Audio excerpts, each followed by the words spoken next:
Good morning from Uti. আমি অভিজ্ঞান, আমি Payel and welcome back to our channel explorer on wheels. কাল রাতে মারাত্মক বৃষ্টি হয়েছে উটিতে, মানে লিটারালি বাজ পড়ছিল রাত্রিবেলা। তো এখন পুরো ক্লিয়ার স্কাই, রোদ ঝলমলে আকাশ, যেরকম দেখতে পাচ্ছ মুখে একদম পুরো রোদ পড়ছে। তো আর কিছু করার নেই, মানে আজকে আমরা বেরিয়ে যাচ্ছি উটি থেকে। আমরা আজকে যাচ্ছি হচ্ছে ফার্স্টে মীনাক্ষী আম্মাম টেম্পল মাদুরাই, সেটা উটি থেকে কুন্নুর হয়ে কোয়েম্বাটুর ক্রস করব আবার। বাট দিস টাইম আমরা কোয়েম্বাটোরে দাঁড়াচ্ছি না, আমরা সেম পালাচি পোলানির রাস্তা দিয়ে, যেটা আমরা জাস্ট এপ্রিল মাসেই গেছি, সেম রাস্তা দিয়েই আবার যাব। আমাদের ফার্স্ট স্টপ হচ্ছে যেরকম বললাম মীনাক্ষী আম্মাম টেম্পল ইন মাদুরাই, তারপরে আমাদের ফাইনাল ডেস্টিনেশন হচ্ছে রামেশ্বরম আজকের জন্য। আজকে শুধু রাস্তা দেখাবো, মানে কীরকম আমরা রাস্তা দিয়ে যাচ্ছি, কোন রুট নিলাম, সমস্ত ইন ডিটেলস এই ব্লগে থাকছে, তো দেখতে থাকো।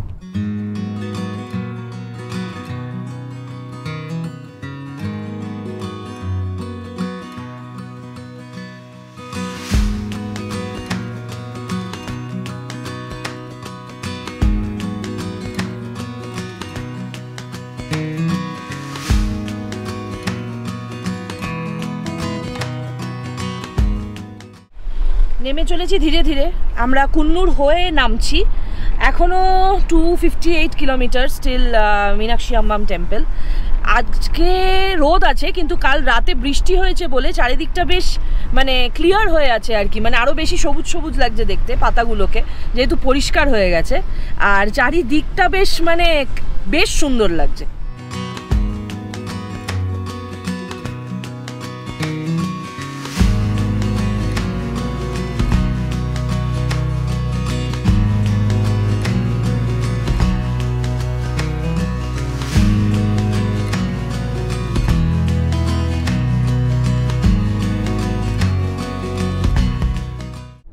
ফাইনালি সমতলে আছি এখন আফটার 3 ডেজ। আমরা এখন আছি হচ্ছে উটি গুন্ডলুপেট, কোয়েম্বাটোর উটি গুন্ডলুপেট হাইওয়ে। ওকে, কোয়েম্বাটোর উটি গুন্ডলুপেট হাইওয়েতে এখন যাচ্ছি আমরা, সেটা দিয়ে একটু দাঁড়াবো, একটু চাটা, এটা একটা ভালো জায়গা ছিল, আমরা মিস করে গেলাম। যাই হোক, একটু চাটা, একটু রেস্ট দেওয়া পাকে, এইসবের জন্য একটু দাঁড়াবো, তারপরে আবার এগোবো। আমরা এদিক দিয়ে আসছিলাম, এটাই হচ্ছে কুন্নুর থেকে মানে মাদুরাই টেম্পল দিকে যাওয়ার রাস্তা। আর এই যেতে যেতে এখানে একটা দোকান পড়েছে, এখানে আম্মাম মেস, আর তার পাশে যে এটা দোকান। এদের এখানে পার্কিং লটও আছে, সব গাড়িগুলো এখানে আমরা দাঁড় করিয়ে দিয়েছি। এবং বাইরে একজন ভদ্রলোক, আমি জানি না ভদ্রলোক কি ভদ্রমহিলা, যাই হোক, ইনি এখানে সবাইকে ডাকছেনও। যদিও এটা খুবই একটা ডিফিকাল্ট টাইপের job, but job is a job, করতেই হয়। আমরা ঢুকে গেছি এখানে খাওয়ার জন্য, হাত টাত দিয়ে বসে পড়েছি। এখানে কলা পাতায় সব খাবার দিচ্ছে, সবাইকে একটা করে বড়া দিয়েছে খাওয়ার জন্য। যদিও আমরা অর্ডার করেছিলাম ধোসা আর ইডলি, কিন্তু আমাদের দিয়ে গেছে এই মুহূর্তে বড়া। বেশ সুন্দর কলা পাতায় খেয়ে ব্রেকফাস্ট সেরে আবার স্টার্ট দিয়েছি আমরা। সামনে যেরকম বললাম, আমরা কোয়েম্বাটোরের আগে পালাচি পোলানি ক্রস করে কোয়েম্বাটোর ঢুকবো, তারপরে মাদুরাই। তো আপাতত রাস্তা তো স্ট্রেট হাইওয়ে, কোনো সমস্যা নেই। এটা মনে হয় NH 181। আর আগে যখন পালাচি পোলানি ক্রস করব, তখন আমরা জঙ্গলের ভেতর দিয়ে যাব। নট শিওর যে আমরা ওই হেয়ারপিন বেন্ডগুলো পাবো কিনা, যেটা আমরা এপ্রিল মাসে পেয়েছিলাম। পেলে তো নিশ্চয়ই দেখাবো। সেটা তো মাইসোর থেকে কোয়েম্বাটোর যাওয়ার রাস্তা ছিল না, হ্যাঁ কারেক্ট। এটা আমরা তো কুন্নুর হয়ে যাচ্ছি, তো এক্স্যাক্টলি শিওর নই যে একই রাস্তা হবে কিনা। পেলে তো নিশ্চয়ই দেখাবো, না হলে আর কি জঙ্গলের মধ্যে দিয়েই যাবে রাস্তাটা। আছি এখন NH 81 এ, এটা দেখাচ্ছে ট্রিচি রোড। এটা দিয়ে সোজা গেলে ট্রিচি মানে কি তিরুচিরাপল্লী, আর পাশে আছে থাঞ্জাভুর, যেটা আমরা ফেরার সময় থাঞ্জাভুর হয়েই ফিরবো, মানে হায়দ্রাবাদ ফেরার সময়। তো এখনও সামনে গিয়ে আবার দেখাচ্ছে যে স্টেট হাইওয়ে নিতে হবে। রাস্তা মোটামুটি খালি, খুব বিশাল ভিড় নেই এই দিকে। এখন ডেস্টিনেশনে পৌঁছলে বুঝতে পারবো কিরকম ভিড় আছে না আছে।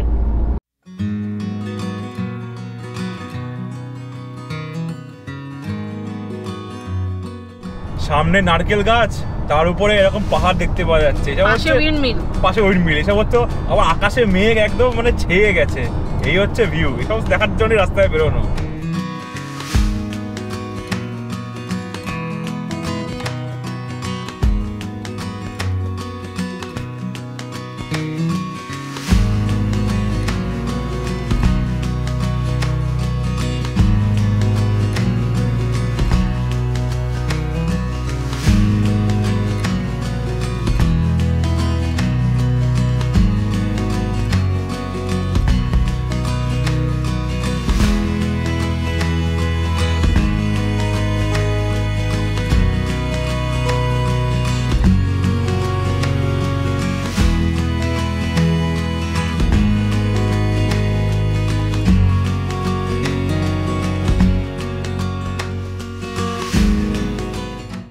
এতক্ষণ ছিলাম NH44-এ, সুন্দর চারিদিকে পাহাড়, রাস্তাটাও টু গুড, মানে সামনে প্যাঁচা প্যাঁচা মেঘ আর প্রচুর প্রজাপতি উঠছে।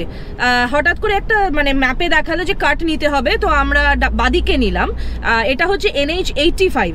এখন আর 270 মিটারসে আমরা লেফট টার্ন নিয়ে ঢুকে যাব মাদুরাইয়ের ভিতর। দেখাচ্ছে 8.2 কিলোমিটারসে মন্দির, কিন্তু পুরো লাল হয়ে আছে মানে টাইমিংটা, তার মানে সামনে প্রচুর জ্যাম আছে। তো দেখা যাক, মন্দির চত্বর হওয়াটাই স্বাভাবিক। মীনাক্ষী আম্মাম টেম্পলে একটা বড় মাল্টি লেভেল পার্কিং লট আছে, তো গাড়ি রাখার কোনো অসুবিধা হওয়ার কথা নয়। এখন ওখানে পৌঁছলে বাকিটা বুঝতে পারবো। যেখানে গাড়ি পার্ক করেছি সেখান থেকে বেরিয়েই বাঁদিকে একটা গলি ছিল, সেই গলি দিয়ে আমরা হাঁটাতে চলে এসেছি। এখানে দেখাচ্ছে দুদিকে যাওয়ার রাস্তা, একটা ইস্ট টাওয়ার, একটা নর্থ টাওয়ার। আমরা আপাতত নর্থ টাওয়ারের দিকেই এগোবো। এই মুহূর্তে আছি মীনাক্ষী আম্মাম টেম্পলের নর্থ টাওয়ারের সামনে।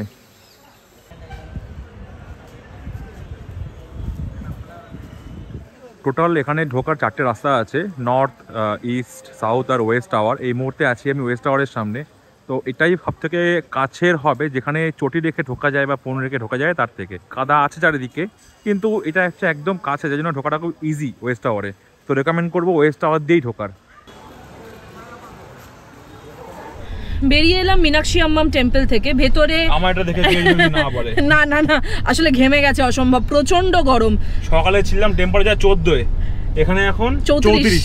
আমি বলতে যাচ্ছিলাম, এটা কিছু করার নেই, এই জায়গার টেম্পারেচারটাই এইরকম। তো আমরা বেরিয়ে এসেছি। ভেতরে মোবাইল বা ক্যামেরা কিছু অ্যালাউড নয়, তো আমরা নিয়ে যেতে পারিনি, ওই জন্য ভেতরটা দেখাতে পারলাম না। Architectural brilliance very good. এবার 4টে গেট আছে, এবার কত প্রত্যেকটা গেট মানে কিছু বছর পুরনো হবে। ইস্ট গেটটা বন্ধ, কারণ ওটা কাজ চলছে। তো দাদা যেটা বললেন সেটা হচ্ছে প্রত্যেকটা গেটে খোপ করা আছে, এবং যখন সূর্যোদয় বা সূর্যাস্ত হয় তখন ওই খোপগুলো দিয়ে আলো ঢোকে সূর্যের, এবং ঢুকে ঠিক যেইখানে গর্ভগৃহে ওনাকে রাখা আছে, মানে মীনাক্ষী আম্মাম যেখানে আছে সেইখানে আলোটা গিয়ে পড়ে। ওই মানে এটা আমাদের অযোধ্যায় করেছে আর কি, এইটা যে রাম মূর্তির ওপরে এসে আলোটা পড়ে। তো সেরকমই, এটা অনেকদিন পুরনো, তখন থেকেই তৈরি। কিন্তু আমরা তো এখন বেলায় গেছি, তো মোস্ট প্রবাবলি 3:30 পর্যন্ত বন্ধ থাকে গেট। আমরা 3:30 ঢুকলাম, ভেতরে ঢুকতে দেয় 4টে থেকে, আবার পুজো দেওয়া যায়। আমরা পুজো দেওয়ার জন্য আর অপেক্ষা করলাম না, যেহেতু আমাদের রামেশ্বরম অবধি যেতে হবে, যেটা এখান থেকে 180 কিলোমিটার্স অলমোস্ট। তো মানে অনেকটা টাইম লাগবে, আমাদের রাত হয়ে যাবে পৌঁছতে পৌঁছতে। যাতে রাতে অ্যাভয়েড করা যায় ড্রাইভিংটা, যে কারণে আমরা জাস্ট ভিজিট করে আমরা আর্কিটেকচারটা দেখে বেরিয়ে এসেছি। আপাতত আমরা এখন আছি হচ্ছে ভাইগাই রিভার।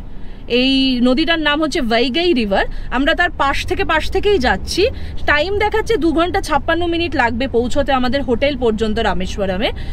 অ্যাপ্রক্সিমেট টাইম লাগবে 7:30 বাজতে পারে, কিন্তু আমাদের দাঁড়াতে হবে, আমরা এখনো লাঞ্চ করিনি। তো একটু এই ভিড়টা কাটিয়ে কোথাও গিয়ে একটু লাঞ্চ করব, তারপরে এগোবো। বাজে এখন 4:30, লাঞ্চ এখনো হয়নি। ঘুরতে আসলে একটু এরকম হয়, সেটা হবে, কিছু করার নেই। আমরা এই দিক দিয়ে আসছিলাম, মীনাক্ষী টেম্পলটা এইদিকে। তো এই আস্তে আস্তে এখানে আমরা একটা দেখলাম টেম্পল সিটি রয়েছে, এখানে আপাতত ঢুকেছি খাওয়া দাওয়ার জন্য। ওই ধোসা ইডলি ফিডলি কিছু ট্রাই করব। আর এখানে এদের পার্কিংয়ের জায়গাও রয়েছে, সব গাড়ি রেখে দিয়েছি আমাদের। সামনে আকাশে মেঘ, ধরে নিয়েছি এক্সপ্রেসওয়ে। বোর্ডে দেখলাম লেখা আছে এটা দিয়ে সোজা চলে গেলেই ধনুষকড়ি। বেশ এক্সাইটিং লাগছে, কারণ আলটিমেটলি জায়গাটায় রাম সেতু আছে। মানে হয়তো কোনো এককালে ওইখান দিয়েই হেঁটে গেছিলেন শ্রীলঙ্কার দিকে আর কি, যেটা আগে লঙ্কা ছিল। তো সেটা ভেবেই এক্সাইটেড লাগছে, যদিও সেটা আজকে দেখা হবে না, কারণ রাত হয়ে যাবে পৌঁছতে। কালকে দেখবো। আমরা পৌঁছে গেছি রামেশ্বরম। ঢোকার মুখেই দেখছি এখানে প্রচুর প্রসেশন চলছে, বাজি ফাটাচ্ছে। মানে আমরা যখন পাম্বাম ব্রিজে উঠছিলাম তখনই দেখলাম যে মানে প্রচুর বাজি ফাটছে, এরকম যেন ওয়েলকাম করা হচ্ছে, আমরা ঢুকছি এরকম একটা ফিল এলো। পরে বুঝলাম যে আসলে কিছুই না, এখানে কোনো মানে ভাসান আছে, আজকে কিছু একটা পুজো হয়েছে। লাইটিং দেখে জগদ্ধাত্রী ঠাকুর লাগছে। এবার এই সময় এদের এখানে কিছু একটা পুজো হয়, তার ভাসান, তাই প্রসেশন বেরিয়েছে। প্রচুর লোক হেঁটে যাচ্ছে, মাথা সেই বড় বড় গাছ, আমাদের যেরকম ইতু পুজোর টাইমে হয় যে বাড়িতে গাছ লাগিয়ে সেটা বড় করা হয়, তো ওই রকমই মনে হলো দেখে, যে মাথায় গাছের ইয়েগুলো নিয়ে হেঁটে হেঁটে যাচ্ছে সবাই। বেশ ভালো লাগলো দেখতে, একটা অন্য টাইপের ফেস্টিভ্যাল দেখলাম এখানে এসে। তো আপাতত তো পাম্বাম ব্রিজে কিছুই দেখতে পেলাম না, যেহেতু অন্ধকার ছিল। এখন হোটেলের দিকে যাচ্ছি, হোটেলে ঢুকে রুম ট্যুরটা অবশ্যই দেবো। ভিতরে ছিল। পৌঁছে গেছি হোটেলে। এই হচ্ছে জাস্ট মানে হোটেলে গাড়ি ঢুকছে, এটা ওয়েটিং এরিয়া। এখনো অবধি পার্কিংটা দেখিনি। যে হোটেলটা বুক করেছি সেটার নাম হচ্ছে হোটেল এসএস গ্র্যান্ড বা হোটেল এসএস প্যালেসও বলা যেতে পারে, দুরকম নামেই আছে গুগলে। তো এটা সি বিচ থেকে প্রায় 20 কিলোমিটার দূরে। পার্কিংয়ের জন্য প্রচুর জায়গা, প্রচুর মানে প্রচুর, গোটা 50-60টা গাড়ি ধরে যাবে। এটা হচ্ছে হোটেলটা বাইরের থেকে এরকম দেখতে। এখানে সব গাড়িগুলো দাঁড় করিয়ে এখান থেকে লাগেজগুলোকে বার করে ওরা নিয়ে গেছে, যারা এখানে মানে হেল্পিং হ্যান্ড আছে তারা নিয়ে গেছে। আমি এখন ঢুকে যাব ভেতরে। সবাই চেক ইন করে নিয়েছে। আর এটা হচ্ছে রিসেপশন, এটা ওয়েটিং এরিয়া, আর সামনে লিফট আছে, চলে যাব। আমি লিফট থেকে বেরিয়ে এসেছি। এই হচ্ছে আমাদের রুমের করিডর। কি কেমন রুম, কেমন? ভালো? ঠিক আছে তো, ভালো ঠিক আছে। আমার রুম নিয়ে ডাউট ছিল, কারণ গুগল রিভিউতে আমি রুম খুব একটা জানি না। মানে আমি দেখেছিলাম যে মানে আর কি শো রুম, বাইরের থেকে দেখতে হোটেলটা হেভি, কিন্তু এটা হচ্ছে আমাদের রুম 212। ওয়াশরুম ঠিক আছে? ওয়াশরুম ঠিক আছে, not bad, not good. Shower tower রয়েছে, সব রয়েছে, এক্সস্ট, এদিকে বেসিন, টয়লেট্রিজ দিয়েছে ওখানে। টয়লেট্রিজ দিয়েছে? হ্যাঁ, পেছনে টয়লেট্রিজ দিয়েছে। আচ্ছা, এখানে টয়লেট্রিজ দিয়েছে, পুরো অন্ধকার যদিও এখানটায়। আর এখানে কাবার্ড আছে। হ্যাঁ, কাবার্ড রয়েছে। কাবার্ডটাও ক্লিন। এখানে একটা আয়না দিয়েছে, উইথ এখানে জিনিসপত্র রাখার জায়গা দিয়েছে।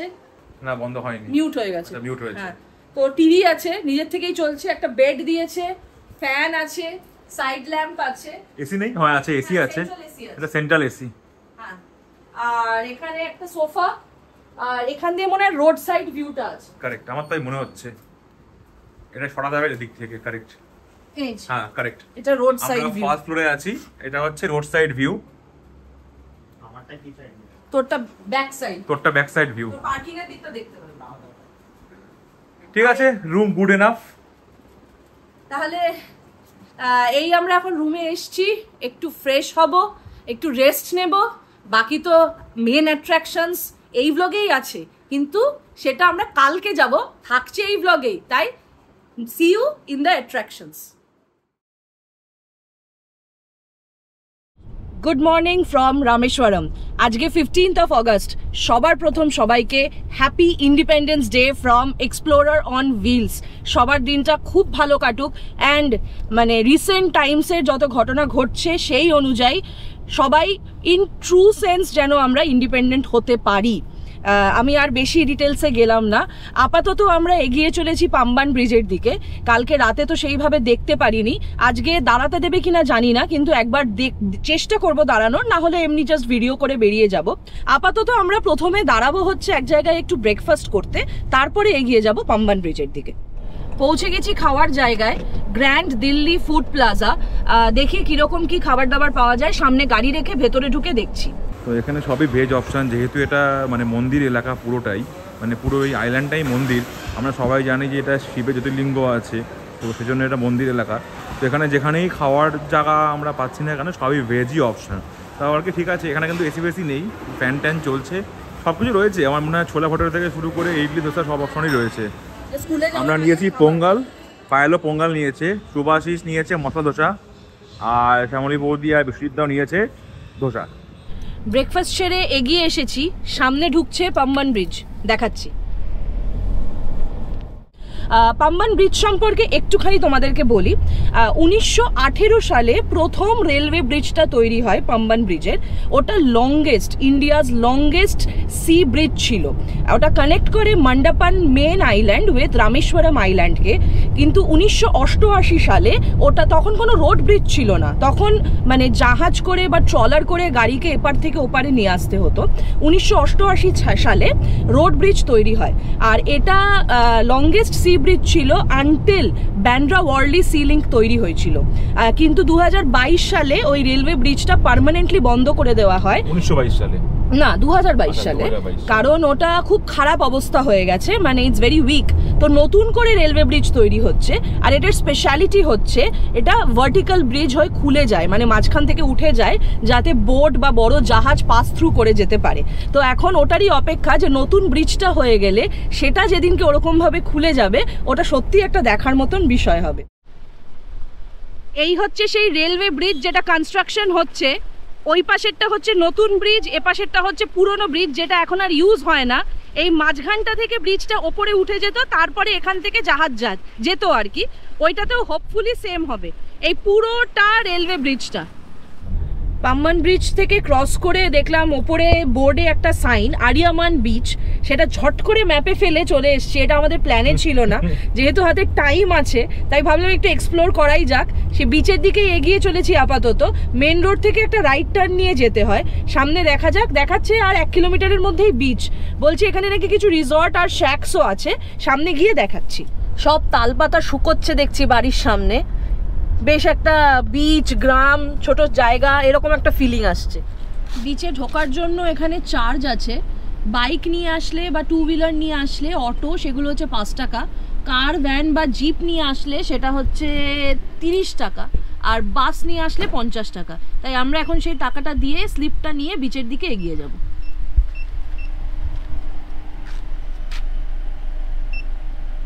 পৌঁছে গেছি আমরা আরিয়ামান বিচে।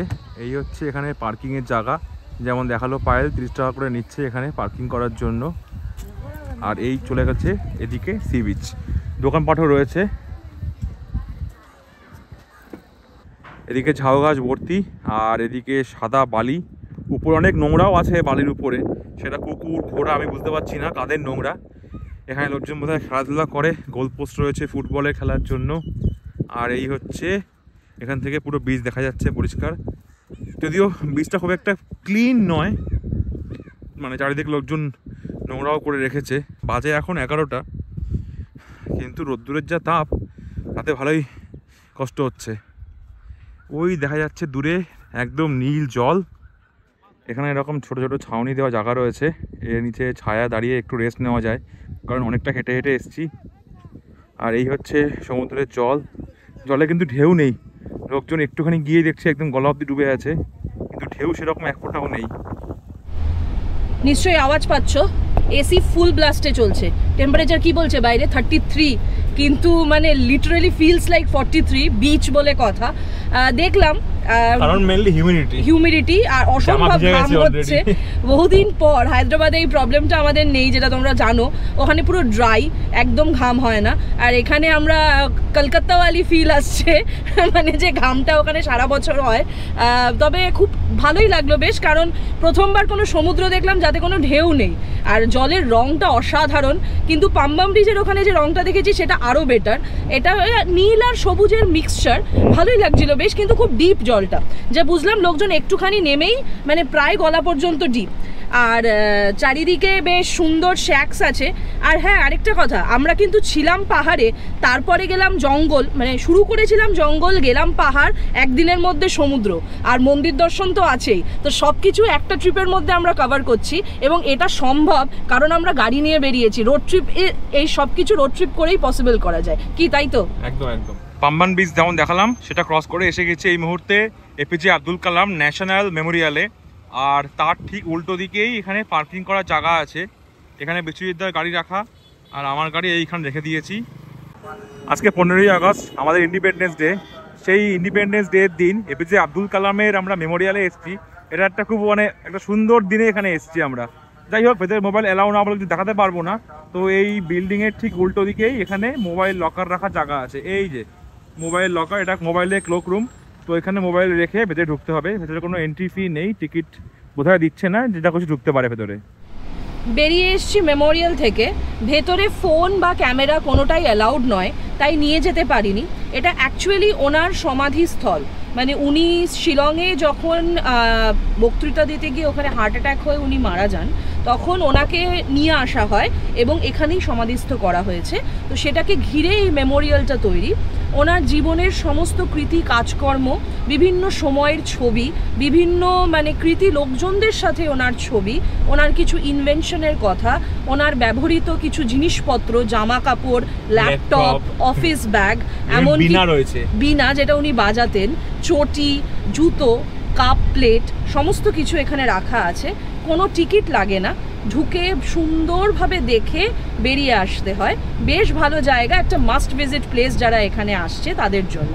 মেমোরিয়াল দেখে হ্যাঁ বললাম টিকিট লাগে না।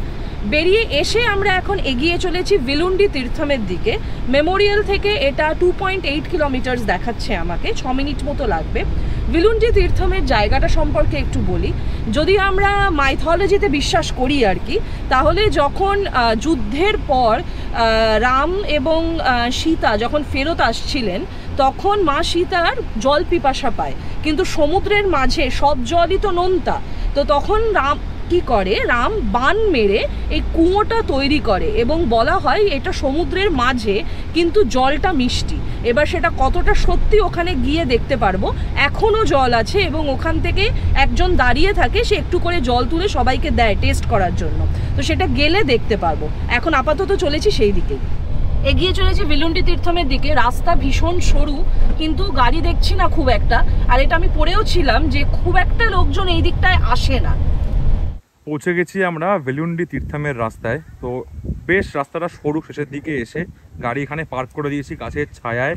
আর এই হচ্ছে এদিকে আরও কয়েকটা গাড়ি দাঁড়িয়ে আছে আর পায়ের আগে হেঁটে যাচ্ছে।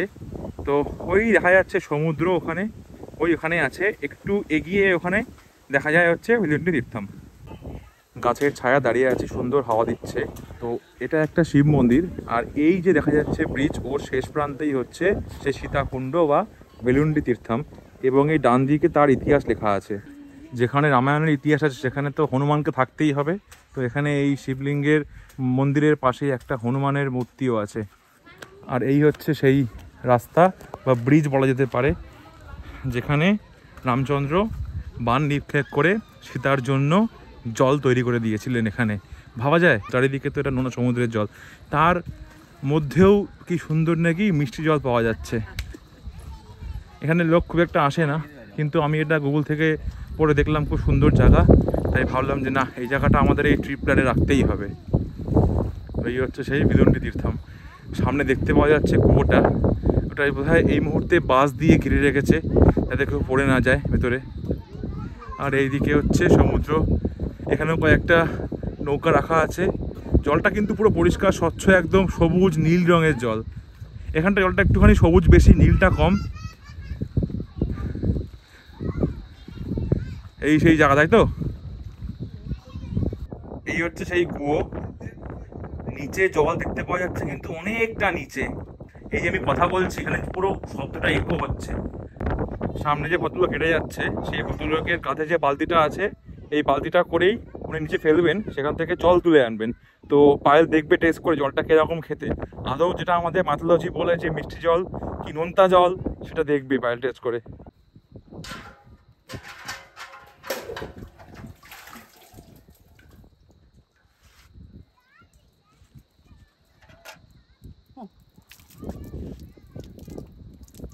तीन बार पिला थोड़ा थोड़ा 3 बार। ओके। ओम नमः शिवाय चिटा करो।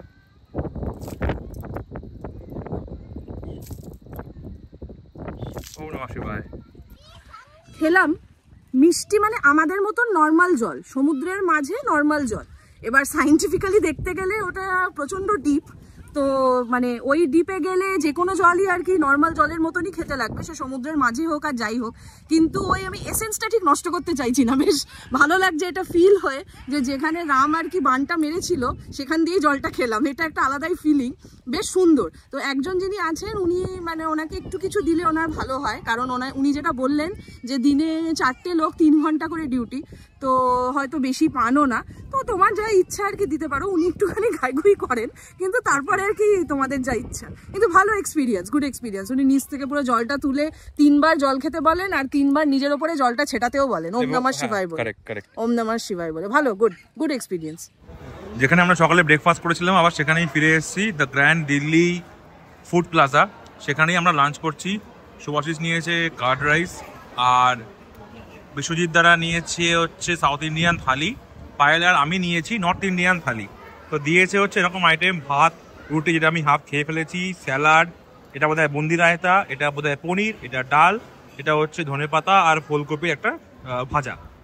খাবারের টেস্ট ঠিকঠাক, দাম হচ্ছে সবকটা মানে 200 করে, নর্থ ইন্ডিয়ান থালি সাউথ ইন্ডিয়ান থালি, শুধু কার্ড রাইস নিচে 70 করে প্লাস 5% জিএসটি।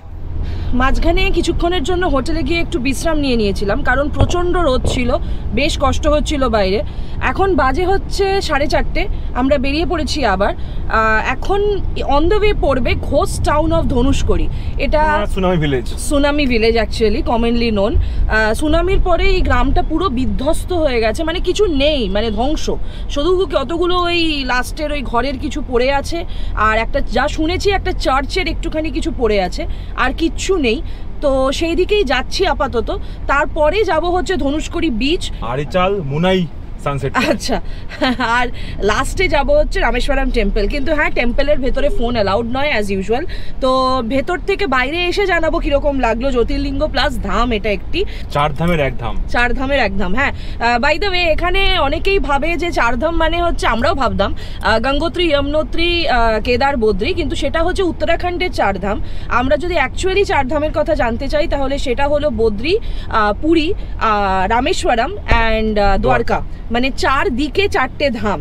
তো তার মধ্যে সাউথের দিকের ধাম পড়ছে রামেশ্বরম, তো আমরা সেই দিকেই যাবো। আর রাস্তায় যেতে যেতে এরকম একটা চেকপোস্ট দেখতে পেয়েছি, আমাদেরকে দাঁড় করিয়েছে। 20 টাকা করে নিচ্ছে, আর জিজ্ঞাসা করছে কোনো প্লাস্টিকের জলের বোতল আছে কিনা, বা বাইরে কিছু না ফেলতে, কারণ লেখা আছে এটা ফরেস্ট চেকপোস্ট। আমরা এখন রামেশ্বরম থেকে ধনুষকড়ির পথে আছি NH 87-এ। দক্ষিণ পূর্ব দিকের একদম শেষ সীমায় ভারতের আমরা আছি এই মুহূর্তে। এখনো অবধি টিপটাই পৌঁছায়নি, সেটা হচ্ছে ধনুষকড়ি, বা যেটা ও বললো এই আরিচাল মুনিয়াল সানসেট পয়েন্ট, যেটা আরিচাল মুনাই সানসেট পয়েন্ট। খুব কঠিন নাম, বারবার মনে রাখাটা খুব ডিফিকাল্ট। ওইটাই গেলে ওটা হচ্ছে একদম এন্ড, মানে ওখান থেকে আর কি একটা শেষ সীমানায়, যেটা আমরা কালকেই বলছিলাম, থাকি মানে বাসিন্দা আমরা কলকাতার বা বেঙ্গলের, কর্মসূত্রে থাকি হায়দ্রাবাদে, আর গাড়ি নিয়ে বেরিয়ে পড়ে এখন আছি হচ্ছে ভারতের একদিকের শেষ সীমানায়। এটা ভাবতেও বেশ ভালো লাগছে। যেতে যেতে ডান দিকে যে সমুদ্রের মানে জলের এটা দেখতে পাচ্ছ, আমরা সেখানে নেমেছিলাম। মানে তুমুল হাওয়া, গাড়ির দরজা বন্ধ করা যাচ্ছে না, খোলা যাচ্ছে না, মানে মনে হচ্ছে মানে সে গর্জে গর্জে উঠছে, এত তেজ সমুদ্রের এখানে। সকালে যেখানে গেছিলাম একদম ঢেউ ছিল না, এখানে বেশ বড় বড় ঢেউ, বেশ ভালো লাগলো। খানিকক্ষণ দাঁড়ালাম, আবার গাড়িতে উঠে এগিয়ে চলেছি এখন।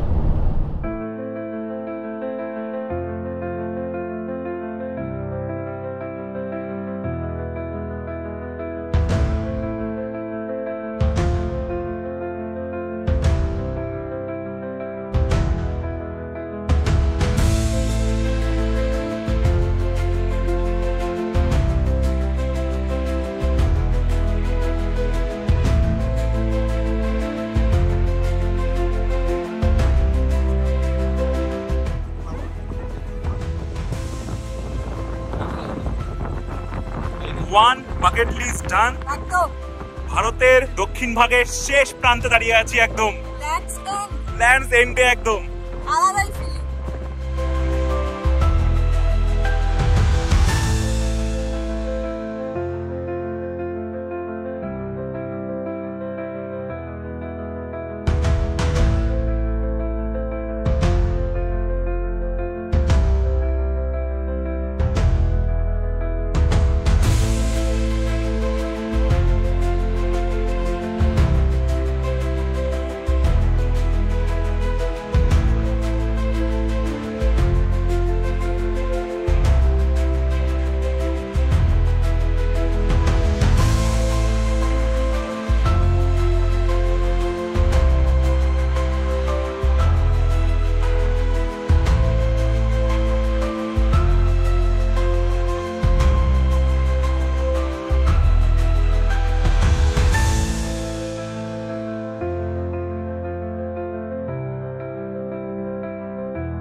রামেশ্বরম টেম্পল দেখে হোটেলে ফেরত চলে এসেছি। এত বালি আর এত জলের ছাট খেয়েছি যে শ্যাম্পু করতেই হয়েছে, তাই এই মাথার এই অবস্থা আপাতত। নিশ্চয়ই বুঝতে পারছো, কিছু করার ছিল না। যাই হোক, এখানে ম্যাক্সিমাম হোটেল ভেজ, তাই আজকে আমরা জোম্যাটো দিয়ে বাইরে থেকে একটু খাবার অর্ডার করেছি নন ভেজ। হোটেলে জিজ্ঞাসা করে নিয়েছিলাম, ওরা বলেছিল যে কোনো প্রবলেম নেই। সেটা আসা অবধি অপেক্ষা। চোখ বন্ধ হয়ে আসছে রীতিমতো, কারণ সারাদিনে প্রচুর ঘোরাঘুরি হয়েছে। খেয়ে দিয়ে ঘুমাবো। এটা আমাদের একটা বাকেট লিস্ট ছিল, যেটা আমরা কমপ্লিট করলাম। জ্যোতির্লিঙ্গ দেখা, ধাম দর্শন করা এবং ধনুষ্কড়ি দর্শন করা, এটা বহুদিনের বাকেট লিস্ট, যে ওই রাস্তা দিয়ে আমাদের গাড়ি যাবে। সত্যিই আজ গেছে, এবং মানে we are really happy and excited যে আমরা কমপ্লিট করেছি। যেরকম দেখলে একটা ব্লগেই কিন্তু আমরা পাহাড়ে ছিলাম, নেমে এলাম, সমুদ্রও ভিজিট করলাম। তো এভরিথিং হ্যাজ বিন ডান।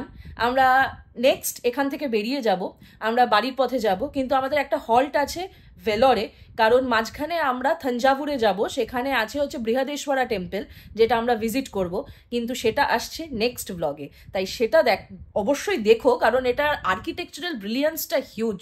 তো কিন্তু সেটা দেখার জন্য একটু অপেক্ষা করতে হবে। Till then please like, share and subscribe to the channel. আর সাবস্ক্রাইব করার সময় বেল আইকনটা অবশ্যই প্রেস করো, যাতে আমরা যখনই কোনো নতুন ভিডিও দেবো তার ইনস্ট্যান্ট নোটিফিকেশন তোমাদের কাছে চলে যাবে। So please share it with your family and friends, and কমেন্টে জানাও কেমন লাগছে আমাদের trip. Please wait for the next blog. Till then bye bye, tata and take care.